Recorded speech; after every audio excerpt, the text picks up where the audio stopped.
कहानी की शुरुआत होती है 1869 के लुइसियाना शहर में, जहां मॉर्टन नाम का एक आदमी तेजी से जंगल के बीचों बीच दौड़ रहा था। उसकी गर्दन पर लोहे का बड़ा सा कॉलर बंधा हुआ था। इस कॉलर की वजह से उसके पीछे एक तेज धार ब्लेड लगा हुआ था जो उसके रास्ते में आने वाली हर चीज को काट रहा था। मॉर्टन बार बार जाइंट स्पाइडर और प्रेसिडेंट की खबर करने के बारे में कुछ ना कुछ बोल रहा था, लेकिन कुछ ही पलों में ब्लेड उस तक पहुंच गया और उसका सर धड़ से अलग हो गया। थोड़ी देर बाद जनरल मैकग्राथ वहां आया और उसकी लाश देखकर हंसते हुए उसकी मौत का मजाक उड़ाने लगा। वहां से थोड़ी ही दूर कैप्टन जेम्स नाम का एक आदमी एक पानी के टैंक में एक खूबसूरत लड़की के साथ समय बिता रहा था। तभी अचानक उसे बाहर से शोर सुनाई दिया तो वो रुक गया। उसने लकड़ी के छेद से झांक कर देखा कि मैकग्राथ के आदमी शहर में लोहे का कॉलर लेकर आ गए थे। उसके साथ जो लड़की थी उसने कहा कि अभी काम पर ध्यान मत दो, पर अचानक ही कुछ घोड़े डर गए और सीधा पानी के टैंक वाले टावर से जा टकराए, जिससे जेम्स बिना कपड़ों के गुंडों के सामने आ गिरा। उसे देखकर बाकी सब उसे गालियां देने लगे तो जेम्स ने कुछ ही पलों में सबकी हड्डी पसली एक कर दी और लड़ते लड़ते कपड़े भी पहन लिए। फिर उसने जाते जाते लड़की को चूमा और रस्सी के सहारे फिसलते हुए उन गुंडों की गाड़ी में चढ़ गया। फिर उसने एक बक्सा खोला तो उसके होश उड़ गए, क्योंकि उसमें बहुत से पेट्रोल बॉम्ब्स भरे हुए थे। अब जेम्स ने अपना दिमाग लगाया और सावधानी से कूदते हुए सबसे आगे वाले घोड़े पर जा बैठा।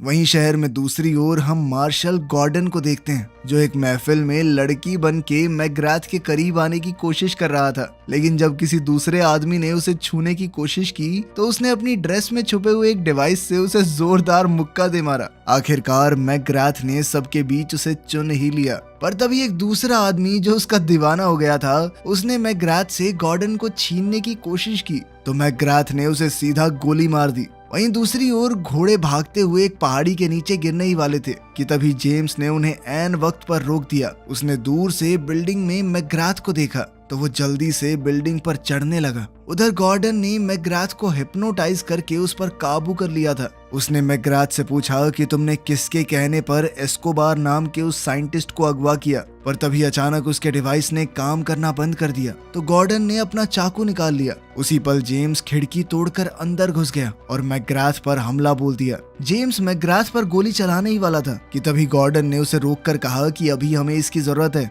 उसी पल मैकग्राथ मौका देखकर जेम्स को दीवार की तरफ धक्का देकर वहां से भाग गया। तभी जेम्स उसके पीछे भागा और मेन एरिया में जाकर मैकग्राथ के गुंडों से लड़ने लगा। चारों तरफ अफरा तफरी मच गई। गॉर्डन ने देखा कि कुछ लुटेरे साइंटिस्ट एस्कोबार को लेकर भाग रहे हैं तो उसने उन्हें रोका, लेकिन जेम्स गलती से उससे टकरा गया और उन दोनों में लड़ाई शुरू हो गई। इसी मौके का फायदा उठाकर सभी बदमाश वहां से भाग निकले। इसके बाद हम एक बेहद खतरनाक साइंटिस्ट डॉक्टर आर्लस को देखते हैं। उसने अपनी एक गार्ड को बिल्डिंग के लोगों के होंठ पढ़कर उनकी बातें समझाने को कहा। तब उसे पता चला कि गॉर्डन और जेम्स पुलिस वाले हैं। खैर, उनके आदमी अभी भी साइंटिस्ट एस्कोबार को किडनैप करने में कामयाब हो गए थे, जिसके बाद आर्लस ने पेट्रोल बॉम्ब से भरी हुई एक गाड़ी बिल्डिंग की तरफ धकेल दी, जिससे वहां बहुत जबरदस्त धमाका हुआ। इसके कुछ दिन बाद जेम्स को प्रेसिडेंट ऑफिस में बुलाया गया। वो जाते ही समझ गया कि ये असली प्रेसिडेंट नहीं बल्कि कोई बहरूपिया है, लेकिन उस बहरूपिये ने इस बात को मानने से इनकार कर दिया तो जेम्स ने छत पर गोली चला दी और आखिरकार उस आदमी ने असलियत बताते हुए कहा कि मैं गॉर्डन हूँ। उसी समय असली प्रेसिडेंट ग्रांट वहां पर आया। उसने कहा कि तुम दोनों मेरे सबसे अच्छे सिपाही हो, तुम्हें मिलकर काम करना होगा। वो उन दोनों को एक खुफिया कमरे में ले गया और बताया कि अमेरिका के सभी महान साइंटिस्टों को मैकग्राथ ने अगवा कर लिया है। उसने प्रेसिडेंट को एक नोट भेजकर ये भी बताया था कि वो सभी साइंटिस्टों का इस्तेमाल करके ऐसा हथियार बनवाएगा जो दुनिया में कभी किसी ने ना देखा हो। मैकग्राथ चाहता था कि प्रेसिडेंट एक हफ्ते के अंदर इस्तीफा दे दे। गॉर्डन और जेम्स जानते थे कि मैकग्राथ एक पेशेवर कातिल है, लेकिन इतना चालाक नहीं है। वो जानते थे कि जरूर इसके पीछे कोई और मास्टरमाइंड है। तब प्रेसिडेंट ने उन्हें एक हफ्ते के अंदर अंदर उस मास्टरमाइंड को ढूंढने का ऑर्डर दिया। इस काम के लिए प्रेसिडेंट ने उन्हें अपनी एक स्पेशल ट्रेन भी दी। गॉर्डन बड़ी जल्दी से अपनी मोटरसाइकिल से वहां पहुंच गया और अकेला ही ट्रेन लेकर निकल गया, जबकि जेम्स अपने घोड़े पर उसके पीछे दौड़ता हुआ आया और कूदकर ट्रेन के अंदर पहुंचा। पर तभी एक खुफिया दरवाजा खुल गया जिसने उसे छत से सीधा अंदर गिरा दिया।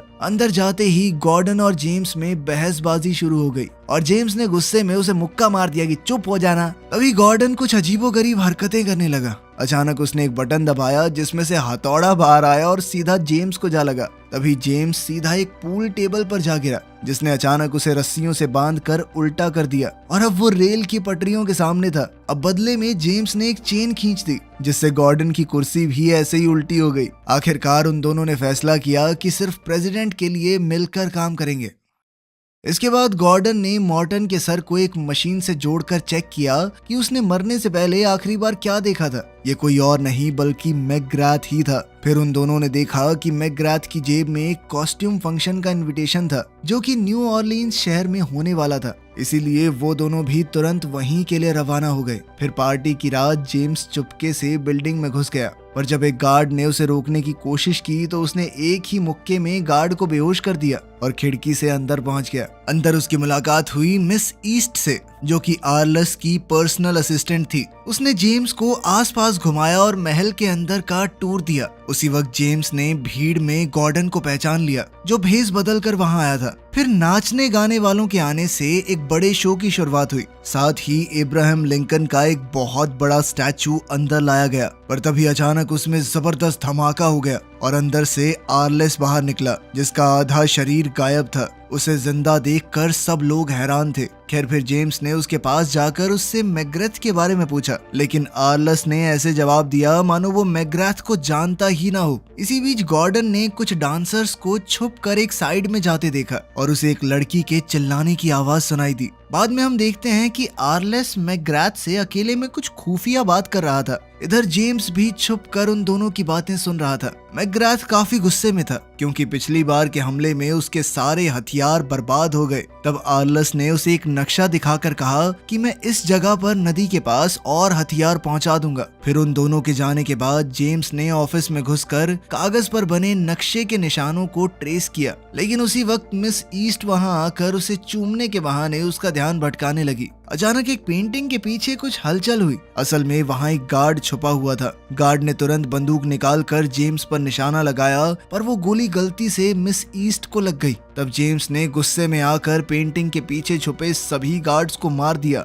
और वहां से निकल गया। फिर वो मेन फ्लोर पर जाकर एक औरत के साथ डांस करने लगा, क्योंकि उसे लग रहा था कि ये भेष बदलकर गॉर्डन है। जेम्स ने उसे इकट्ठा की हुई सारी जानकारी दी। फिर उसने गॉर्डन समझकर तरबूजों के ऊपर हाथ रख दिया। फिर उसने कहा कि वाह गॉर्डन, तरबूज तो बहुत अच्छे बनाता है तू। लेकिन तभी उस औरत ने उसे जोरदार थप्पड़ दे मारा। उसी समय गॉर्डन भीड़ में से बाहर आया और चिल्लाने लगा कि कितना गंदा आदमी है ये, फांसी की सजा होनी चाहिए इसे। अब वहां खड़े लोग जेम्स को पकड़कर बाहर ले गए। उधर गॉर्डन ने उस कमरे का ताला तोड़ डाला जहां से उसे चिल्लाने की आवाज आई थी। उसने देखा कि ये तो कुछ अलग ही तरह का कमरा है, जहां पर एक पिंजरे में रीटा नाम की लड़की कैद थी। तब गॉर्डन ने अपने स्पेशल डिवाइस से ताला तोड़कर उसे रिहा कर दिया। वहीं बाहर जेम्स गुस्साई भीड़ को किसी तरह से रोकने की कोशिश कर रहा था, उलझुल बातें बोल के। साथ ही उसने उस औरत से कहा कि मैं मजाक नहीं कर रहा था, मैं अपनाऊंगा इसे, मुझसे शादी करोगी। तभी गॉर्डन और रीटा एक बग्गी में उसे बचाने आ पहुंचे। उन्हें देखकर जेम्स ने भी प्लेटफॉर्म से छलांग लगाई और सीधा उसी बग्गी में पहुंच गया।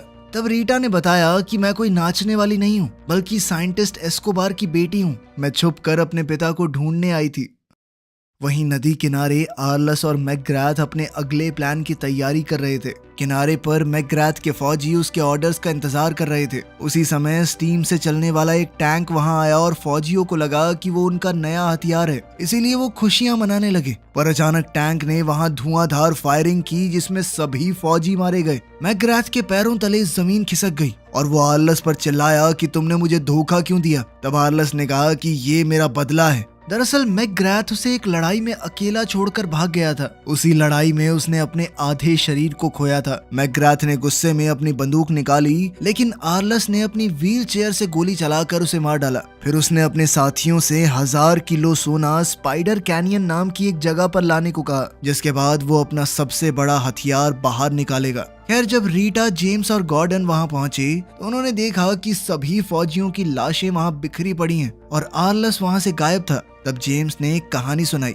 जिसके मुताबिक न्यू लिबर्टी शहर में ऐसे ही हथियार का इस्तेमाल हुआ था। वहाँ पर इसी तरह के टैंक से बुजुर्गों और बच्चों तक को मार दिया गया। तभी उन्हें पानी से आवाज आई तो पता चला कि मैकग्राथ जिंदा है। जेम्स ये मानता था कि मैकग्राथ ही न्यू लिबर्टी के हादसे का जिम्मेदार है, लेकिन मैकग्राथ ने बताया कि मुझे तो फंसाया गया है, असल में इस सब के पीछे आर्लस का हाथ है। और इतना कहते ही उसने दम तोड़ दिया। फिर रीटा ने बताया कि उसने महल में सुन लिया था कि आर्लस कहाँ जाने वाला है, पर इसका खुलासा वो तभी करेगी अगर जेम्स और गॉर्डन उसे अपने साथ ले जाएंगे। जब वो दोनों मान गए तो रीटा ने बताया कि आर्लस यूटा शहर जा रहा है, लेकिन ये सुनते ही वो दोनों ट्रेन में चढ़ गए और रीटा को वहीं छोड़ दिया। मगर रीटा ने भी हार नहीं मानी, बल्कि वो भागकर उसी जगह से अंदर घुस गई जहाँ से पहले जेम्स आया था। सुबह उठकर गॉर्डन ने देखा कि जेम्स ने अपने एक जूते में चाकू फिट कर लिया था। जल्द ही वो सब आर्लस की ट्रेन के करीब पहुंच गए, लेकिन जैसे ही वो एक टनल में घुसे तो अचानक से आर्लस की ट्रेन गायब हो गई।